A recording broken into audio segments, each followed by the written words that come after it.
Hi everyone, your HR career takeaways time.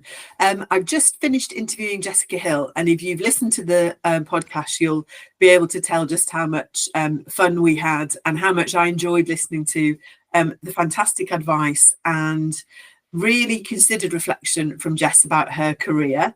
I could have about 14 takeaways, but I'm going to go for two. And my two main from Jess were, number one, be a business advisor with an expertise in people.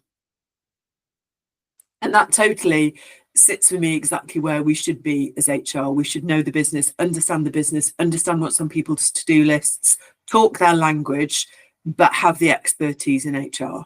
And it would be great, you think about that, listening to how Jessica described how she would go about building relationships with people in a role. And I just think that's just excellent. And then her second bit of advice, which was more about career development rather than HR specifically, was to ask yourself, what's the worst that can happen?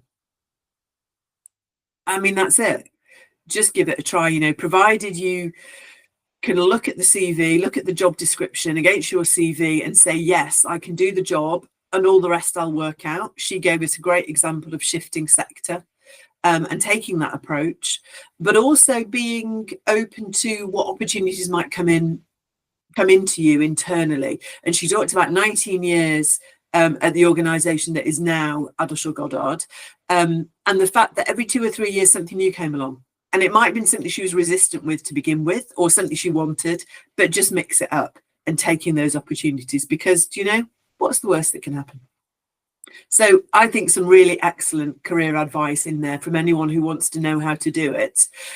Also some really brilliant advice about later career thinking and about what to do to prep your next stage into your 50s. So much good stuff. But hopefully you found it as interesting as I did. I'm sure you will. And do please listen to the full episode over on my Substack, where you can get all the episodes for the podcast so far, as well as the takeaway videos. And thanks very much for listening.